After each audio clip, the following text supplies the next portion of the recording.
श्री कृष्ण कहते हैं कि अगर जिंदगी में गुलाब की तरह खिलना है तो कांटों से तालमेल की कला सीखनी होगी। ये कभी मत सोचो कि आप कुछ नहीं कर सकते। हाँ, आप सब कुछ नहीं कर सकते, पर बहुत सी चीजें हैं जो आप कर सकते हैं। बस निर्धारित करो और अपना 100% दो।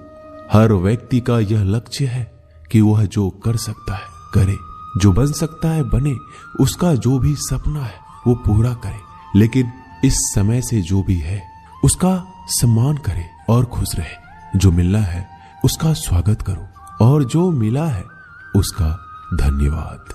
अपने गुणों को पहचानिए, इससे आपकी नींव मजबूत बनती है। लेकिन अपने अंदर की कमियों को भी पहचानिए, इससे चरित्र मजबूत बनता है। जो दूसरों को माफ करते हैं वो खुद से प्यार करते हैं, क्योंकि उन्हें मालूम है ऐसा करके मैं दूसरों पर नहीं बल्कि अपने आप पर एहसान कर रहा हूं और अपने जीवन में सुख समृद्धि ला रहा हूं। यदि कोई आप पर भरोसा और आपसे उम्मीद करता है तो ये उसकी मजबूरी नहीं बल्कि आपसे लगाव है और आप पर विश्वास है। कामयाबी सिर्फ वो नहीं है जो आप खूब पैसा और नाम कमा लेते हैं, बल्कि कामयाबी तो वो है जब आप अपना लक्ष्य प्राप्त कर लेते हैं, वो भी अपने असली आनंद में रहते हुए। भूखा इंसान सारी मर्यादा तोड़ देता है और पैसे का लालची इंसान इंसानियत ही छोड़ देता है। श्री कृष्ण कहते हैं कि कभी भी खुद को कम मत समझो। आपको भी उसी ईश्वर ने बनाया है जिसने दूसरों को। आप किसी से सलाह ले सकते हैं, पर आगे बढ़ने और अपनी मंजिल पाने के लिए मेहनत तो खुद करनी होगी। हाँ, मंजिल पाने के लिए आपको मेहनत और जोश की जरूरत होती है, पर बुद्धिमानी से और सोच विचार कर आगे बढ़े। जो जल्दीबाजी करते हैं वो गिर जाते हैं। जिंदगी में आगे बढ़ना है तो खुद पर भरोसा करो, दूसरों पर नहीं। जितनी बार आप गिरेंगे उतनी बार आप उठेंगे। अब ना किसी का हाथ चाहिए ना किसी का साथ। इंतजार करोगे तो उतना ही मिलेगा जितना कोशिश करने वाले छोड़ देते हैं। इसलिए इंतजार मत करो। तुम जितना सोचते हो जिंदगी उससे कहीं ज्यादा तेजी से भाग रही है। हार कभी मत मानो। हाँ, कुछ लोग हार मान लेते हैं, पर याद रखें कि पानी में डूबने से आदमी की जान नहीं जाती, बल्कि जान तब जाती है जब उसे तैरना नहीं आता है। इसलिए हार मत मानो, बल्कि अपने प्रयास में एक्सपेरिमेंट शुरू करो। असफलता का मतलब ये नहीं है कि आप जिंदगी में हार चुके हैं, बल्कि असफलता का साफ मतलब है कि आपको इसमें सुधार और संशोधन की जरूरत है। देखो, समझो और सोचो और फिर कोशिश करो जब तक सफल नहीं हो जाते। रिश्ते मुट्ठी में रेत के समान होते हैं। जोर से पकड़ो तब भी सरकते हैं और ढीले छोड़ो तब भी। इसलिए संभल कर पकड़ो। किसी भी समस्या का समाधान इस बात पर निर्भर करता है कि आपका सलाहकार कौन है। लोग तो आपके बारे में अंदाजा लगाते हैं, आप क्या है ये सिर्फ और सिर्फ आप ही जानते हैं। श्री कृष्ण कहते हैं कि साथ रहकर जो छल करे उससे बड़ा कोई शत्रु हो ही नहीं सकता, और जो हमारे मुंह पर हमारी बुराइयां बता दे उससे बड़ा हमारा कोई मित्र हो ही नहीं सकता। सहारा इंसान को खोखला कर देती है और उम्मीदें कमजोर। अपनी ताकत के बल पर जीना शुरू कर दीजिए। आपका खुद से अच्छा साथी और हमदर्द कोई और नहीं हो सकता। जिस इंसान की सोच और नीयत अच्छी होती है, भगवान उसकी मदद किसी न किसी रूप में करने आ ही जाते हैं। भाग्यशाली वो होते हैं जिन्हें समय और समझ दोनों एक साथ मिलती है, क्योंकि अक्सर समय पर समझ नहीं आती और जब समझ आती है तो समय चला जाता है। श्री कृष्ण कहते हैं, समझदार व्यक्ति जब संबंध निभाना बंद कर दे तो समझ जाओ कि उसके आत्मसम्मान को कहीं न कहीं ठेस पहुंची है। अपने भीतर प्रेम रखो और सबका सम्मान करो। इसलिए नहीं कि मैं कह रहा हूं, बल्कि इसलिए कि ये तुम्हारा सौभाग्य है कि तुम इंसान हो। बस स्वयं में झांको और तुम पाओगे कि तुम्हारे भीतर भी कुछ ऐसा है जो किसी और के पास नहीं है। इसलिए इस धरातल पर जन्मा हर मनुष्य बहुमूल्य है। यदि जीवन में दुख मिले तो उसका सामना करो, या फिर ऐसे लोगों से जुड़ो जिनके होने से तुम्हारा जीवन धन्य हो जाए। कभी हिम्मत मत हारो, एक बार स्वयं पर विश्वास रखकर आगे कदम बढ़ाकर तो देखो, रास्ते स्वयं नजर आते चले जाएंगे। यदि आपका विश्वास अटल रहा तो मंजिल भी आपका इंतजार करते नजर आएगी। यदि कोई कार्य अच्छा है तो उसे तुरंत शुरू कर दो। लोगों के बारे में मत सोचो कि लोग क्या कहेंगे, क्योंकि कमी तो लोग ईश्वर में भी निकाल देते हैं। तो आप क्या चीज हो? अधिक सोचने की जगह अधिक करने में विश्वास रखो। अधिक करने की जगह सही करने में विश्वास रखो, और सही करने के लिए आपको सही सोचना होगा। अतः कम सोचो मगर अच्छा सोचो। जीवन में पैसा सब कुछ नहीं होता, लेकिन जीवन में पैसा बहुत कुछ जरूर होता है। और जो व्यक्ति बहुत कुछ को सब कुछ समझ बैठता है, अंत में उसके पास कुछ भी नहीं बचता।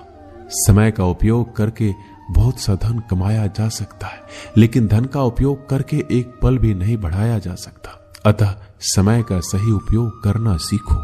लोहे को कोई नष्ट नहीं कर सकता, लेकिन लोहे पर लगी जंग उसे धीरे धीरे नष्ट कर देती है। इसी प्रकार कोई आपको हरा नहीं सकता, लेकिन आपकी गलत सोच आपको धीरे धीरे हार के द्वार पर खड़ा कर देगी। इसलिए अच्छा सोचो और जीत जाओ। जीवन में उछलो तो ऐसे कि सारे आसमान को छू लो। जीवन की गहराई में ऐसे डूबो कि उसके सभी चमकते मोती खोज निकालो। फैलो तो ऐसे कि पूरी कायनात में समा जाओ, और सुकड़ो तो ऐसे कि हर किसी के दिल में समा जाओ। अच्छा सोचोगे तो अच्छा वापस आएगा, बुरा सोचोगे तो बुरा वापस आएगा। मीठा बोलोगे तो मीठी बोली ही दूसरों से सुनोगे, कड़वा बोलोगे तो खरी खोटी ही सुनोगे, क्योंकि हम जो देते हैं वही हमें वापस मिलता है। एक निश्चित लक्ष्य को लेकर सही राह पर चलना जीवन यात्रा कहलाता है, और बिना लक्ष्य को लिए हुए किसी भी रास्ते पर चलना जीवन का भटकाव कहलाता है। इसलिए कम से कम एक लक्ष्य आपके पास हमेशा होना चाहिए। श्री कृष्ण कहते हैं, किसी भी कार्य में जल्दीबाजी मत करो। जल्दीबाजी आपको भटकाव की ओर ले जाएगी। भटकने से अच्छा है कि थोड़ा रुको, समझो और फिर चलो। आपका दिमाग एक भट्टी की तरह है, जो हर समय आपके अनंत विचारों की ऊर्जा से गर्म रहता है। अब यह आप पर निर्भर करता है कि आप इस ऊर्जा का उपयोग किस तरह करते हो। लोग कहते हैं कि हमेशा व्यस्त रहो। अच्छी बात है, लेकिन व्यस्त रहना ही काफी नहीं है। महत्वपूर्ण यह है कि आप कब और किस कार्य में व्यस्त हो। यदि आप चाहते हो कि लोग आपको पहचाने, तो अधिक से अधिक लोगों से अपनी पहचान बढ़ाओ। यदि आप चाहते हो कि लोग आपकी बात माने, तो लोगों के दिलों में जगह बनाओ। और यदि आप चाहते हो कि लोग आपको हमेशा याद रखें, तो कलम उठाओ और कुछ नए विचार लोगों को दो। अगर आप अच्छे कार्य करते हो तो दूसरों के सामने अपनी तारीफ कभी मत करो, क्योंकि यदि आपके कार्य वास्तव में अच्छे हैं तो आपके अच्छे कार्य ही सबको बता देंगे कि आप कैसे हो।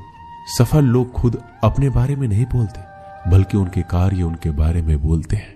अपना मुंह खोलने से पहले अपना दिमाग खोल लेना बहुत जरूरी है। अर्थात जब भी आप जहां भी बोले, पहले खुले दिमाग से सोचे कि इसका परिणाम क्या होगा। यदि परिणाम अच्छा हुआ तो तुरंत बोल दे। यदि आप असंभव को संभव बनाना चाहते हैं, तो असंभव को पाने के लिए आपको कुछ ऐसा करना होगा जो अकल्पनीय हो।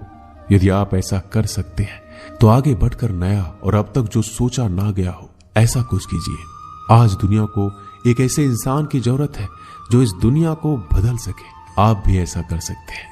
यदि आप खुद को इस योग्य नहीं समझते, तो जरा सोचिए, अगर आप नहीं तो कौन? अगर अभी नहीं तो कब? जो भी हो, आप भी इसे कर सकते हो। अभी शुरू हो जाओ। जो भी कार्य शुरू करो, सोच कर शुरू करो। यदि शुरुआत कर दो तो बीच में उस कार्य को किसी भी वजह से मत रोको, क्योंकि जब आप पीछे जाकर किसी दूसरे कार्य को शुरू करके फिर वहीं पहुंचते हैं जहां आपने पहले वाला कार्य छोड़ा था, तो जरा सोचिए, इससे कम मेहनत और इससे कम समय में आप पहले कार्य को पूरा कर सकते थे। यदि आपसे पहले कोई और सफल हो जाता है तो घबराना मत, क्योंकि आप भी जानते हो कि घर बनाने से ज्यादा समय बंगला बनाने में लगता है। श्री कृष्ण कहते हैं, जब आप हार से मिली सीख को अहमियत समझ लेंगे, तो आपका जीवन बदल जाएगा। जिस प्रकार एक वातावरण में केवल एक ही तरह के पेड़ पौधे उगते हैं, उसी प्रकार आप भी अपने वातावरण के ही एक अंश हैं। यदि आप अपने आप को बदलना चाहते हैं तो सर्वप्रथम अपने वातावरण को बदलिए। आप एक ही गलती को रोज दोहराकर अपने परिणाम और अपने जीवन को नहीं बदल सकते हैं। अपने लक्ष्य को बार बार बदलने से कुछ नहीं होगा। अगर बदलाव चाहते हो तो अपनी कोशिश करने के तरीके में बदलाव लाना होगा। परिवर्तन प्रकृति का नियम है, इसे स्वीकार करें एवं इस परिवर्तित जीवन का आनंद लेना प्रारंभ करें। श्री कृष्ण कहते हैं कि आप किसी भी चीज को लेकर चिंता करना छोड़ दीजिए, क्योंकि हमारी चिंता कोई और कर रहा है। इसलिए आप चिंता छोड़ उस काम पर पूरा फोकस लगा दीजिए जिससे आप अपने जीवन को बेहतर बनाने के लिए करना चाहते हैं। अगर ये सब करते हुए आपके साथ कुछ भी बुरा हो जाता है तो भी बिना रुके आपको अपनी मंजिल तय करनी होगी, आगे बढ़ना होगा, क्योंकि हमारे साथ जो कुछ भी बुरा या अच्छा होता है यह सब कुछ पहले से तय होता है। इसलिए इस बारे में चिंता करके आप अपना समय बर्बाद करेंगे और कुछ नहीं। भलाई हमारे इसी में है कि हमें बिना परेशान हुए अपने बहुमूल्य काम को तय समय पर पूरा कर लेना चाहिए। भगवान हमारे बारे में सब कुछ पहले से तय करके रखे, बस हमें चिंता छोड़ लगातार प्रयास करना चाहिए। अंत में हमें जो मिलना है वो मिल जाएगा। दोस्तों, इसे हम आपको एक छोटी सी कहानी के माध्यम से बताते हैं। एक बार की बात है, दो लड़के एक आश्रम में काम करते थे। वो दोनों अपने गुरु की दिन रात सेवा करते थे। उन दोनों लड़कों में से एक लड़की की बहन की शादी तय हो गई थी। वो अपने बहन की शादी की तैयारी धूमधाम से करना चाहता था, पर उसके पास पैसे नहीं थे। उनकी स्थिति उनके गुरु बहुत अच्छी तरह से जानते थे, पर वो भी उनकी मदद नहीं की। जब दोनों लड़के गांव जाने के लिए तैयार हुए तो गुरु ने उस लड़के को 5 अनार दिए जिसकी बहन की शादी थी। गांव जाते समय 5 अनार पाकर लड़का बहुत दुखी था।